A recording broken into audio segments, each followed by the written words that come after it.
Okay, last set of problems for this section. I'm going to do one. This is going to be similar to problem number 68. And I'm given the set 0, 1, and 2. And then the set 1, 2, 3, 4, 5. And the question is this first set, is this a subset of the second set? Okay. Now I've got a 1 and a 2 in here, but I don't have a 0 over here, so this is not a subset. Okay, so you can use that subset symbol and you just put a line through it. So this is not a subset of this. Okay. Let's see, for these next problems, let's see, I need set, I'm going to have set, set U. Actually, I have set U, which is also called the universal set,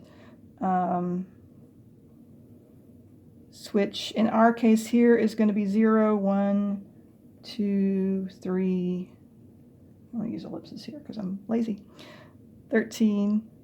Okay, so my universal set for this problem, or these problems, is the number 0 through 13. I've got set M is the set 0, 2, 4, 6, and 8. The set N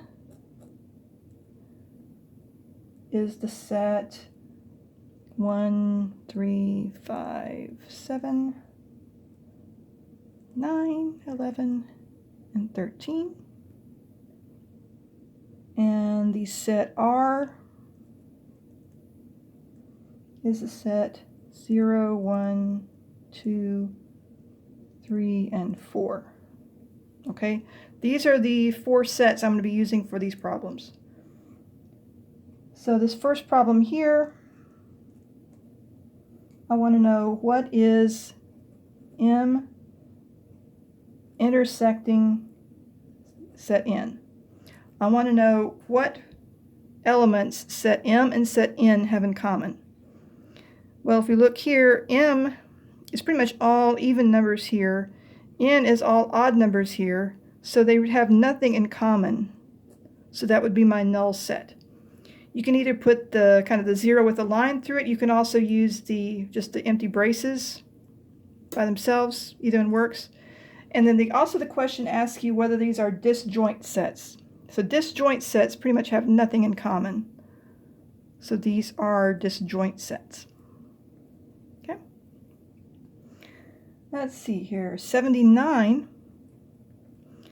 I want to know what is the complement of set N. That's what this little mark there means. So N prime, or the complement of N, means all of the elements of my universal set that are not in set N. Okay. Well, as we said, N is like all of the odd numbers that are in my universal set, so the complement is going to be all the evens.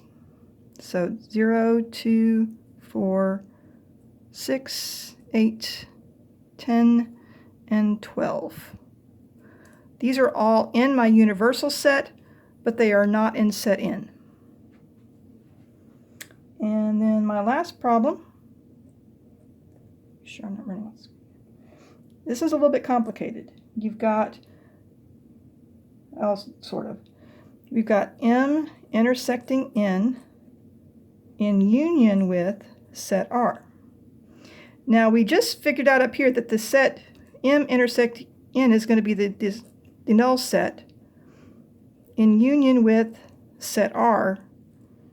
So again, union means we want all of the elements of both sets. So null set with R is just going to be R. And you can actually just write R if you want to, or you can write it out.